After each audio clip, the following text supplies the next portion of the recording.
rise in true crime podcasts and the rise in followings and people participating in our investigations, there is a benefit. There's for sure a benefit. We've seen the benefit on our investigations previously. The difficulty just becomes when people, take everything that comes out of these as proven fact.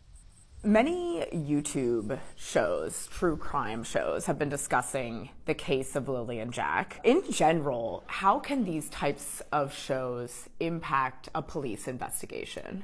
Yeah, I mean, it's one of those things. You're right. Lilly and Jack is, it's two young children that are missing. So the draw is not just here at home, like it's all over the country. It's international, as you said. So it's a bit of a special circumstance, just given the attention to it. But there are a lot of our investigations, not just missing people, but homicide investigations that do draw quite a crowd. Especially, we look at some of the like our cold cases, I suppose, if you want to refer to them that way.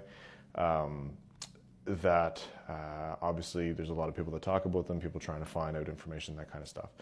The biggest difficulty that we have when it comes to information that's shared on podcasts, YouTube, that kind of thing, is that as much as some of the information may be accurate, a lot of it gets clouded in information that's not factual, so it's not based on any type of fact. In terms of for the police, when we're guiding where our investigations go, we have to operate in fact. And if we're dealing with information that may not be factual, we have to take, so every time a tip comes in, we have to take investigators that will then go look at that tip. We have to determine, one, is it relevant to our investigation? And two, what is the likelihood that this is factual information versus not factual? So if we look at things that are like... On the morning of May 2nd, 2025, two young children, 6-year-old Lilly Sullivan and 4-year-old Jack Sullivan, vanished without a trace from their rural home in Lansdowne Station, Nova Scotia. A quiet Friday morning turned into a nightmare that would grip an entire country. No one saw them leave, no one heard a sound, and months later, investigators still can't explain what happened. This is the story of Lilly and Jack Sullivan, and one of the most haunting missing child mysteries in Canadian history. Before we go any further, remember, 2 innocent children are still missing. Their names could fade if we stop talking about them. Subscribe to The Hidden Truths, because keeping their story alive might be the only thing that brings them home. To understand how everything unfolded, we need to go back to the day before the children disappeared, May 1st, 2025. That afternoon, surveillance cameras captured the Sullivan family, mother Malaya Brooks Murray, stepfather Daniel Martel, and the 2 children shopping together at a Dollarama store in New Glasgow. They looked calm, the kids were smiling, nothing seemed unusual. Later that evening, the family returned home to their property on Garlock Road, a quiet rural area surrounded by woods, farmland, and winding country roads. According to the parents, they spent the evening at home. The children played, had dinner, and were tucked into bed by around 8 p.m. The parents say they went to sleep shortly after, with their infant daughter sharing the same bedroom. It was an ordinary night until morning came. When the couple woke around 9:30 a.m., the house was quiet. Too quiet. The kids' bedroom door was open. Their beds were empty. The toys they'd been playing with the night before were still on the floor. Outside, the swings were still. The morning air was heavy and still. And Lilly and Jack were gone. At 10:01 a.m., Malaya Brooks Murray called 911, telling dispatchers that her children had vanished.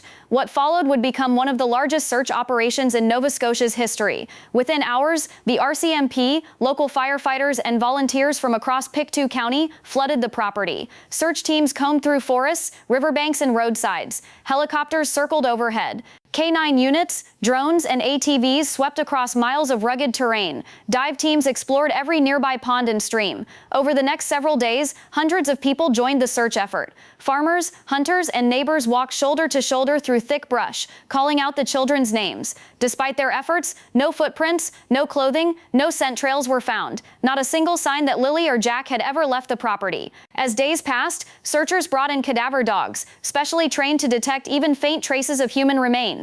But the dogs found nothing. No scent, no indication of human presence. It was as if the children had simply vanished into thin air. For investigators, the dog's silence was deeply troubling. If the children had wandered off or met with an accident nearby, the dog should have detected something. Instead, there was nothing at all. That eerie absence of evidence became one of the most haunting details in the entire case. Then a breakthrough. Several days into the search, a volunteer discovered a small piece of pink fabric snagged on a tree branch about 1 kilometer from the Sullivan home. Investigators confirmed it came from Lilly's favorite blanket. the one she was last seen with. Soon after, another piece of that same blanket was found inside a garbage bag near the end of the family's driveway. Both fragments matched perfectly, but this discovery only deepened the mystery. How did the blanket end up in two separate places? Was it carried by wind, by an animal, or did someone deliberately move it? Sniffer dogs were again brought in to follow the trail, but once more it went cold. Both parents, along with the step-grandmother who lived on the property and the children's biological father, Cody Sullivan, were all interviewed and later asked to take polygraph tests. According to official reports, all participants were said to have answered truthfully to the core questions. But as RCMP emphasized, polygraphs aren't proof of innocence. No arrests were made, no one was named a suspect, and the case remained wide open. Then, in August 2025, a possible lead reignited public attention. Court documents revealed that a witness had reported seeing two small children walking along Lansdowne Station Road on the very morning Lilly and Jack disappeared. The witness described a tan or gold sedan parked nearby, with its back door open. A woman described as Caucasian, 50 to 60 years old with loose curls, stood next to it, appearing to wait for the children. The witness said the kids looked calm, not distressed, not running, as they approached the car. Police met with the witness, who pinpointed the exact location of the sighting. To this day, RCMP have not confirmed whether those children were truly Lilly and Jack, but the description of the car and the woman remains one of the most significant potential leads in the investigation. Investigators requested toll booth and highway footage from vehicles leaving Nova Scotia that day, searching for any car that matched the description. So far, no definitive match has been made public. Months have now passed since that quiet morning in May. Despite the enormous effort, the ground searches, the dogs, the interviews, and forensic testing, no new evidence has surfaced. The RCMP have said they still do not have proof of a criminal act, but they are treating the case as suspicious. The Nova Scotia government has added the disappearance of Lilly and Jack Sullivan to its Rewards for Major Unsolved Crimes program, offering $150,000 for information that leads to their recovery.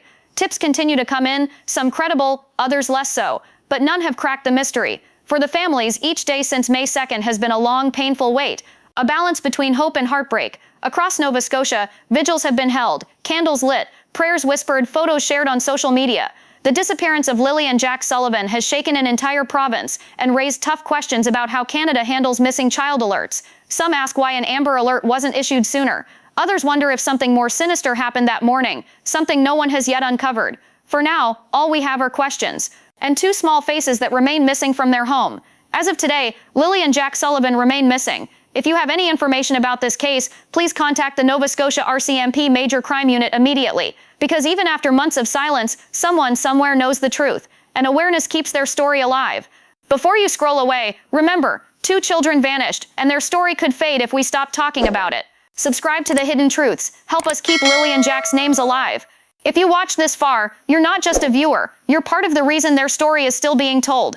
Don't let their faces disappear from memory. Hit subscribe, share this video, and join The Hidden Truths in the search for answers. Somewhere out there, someone knows what happened, and maybe, just maybe, you could help connect the missing piece. Follow The Hidden Truths, because silence helps no one, but awareness might bring them home.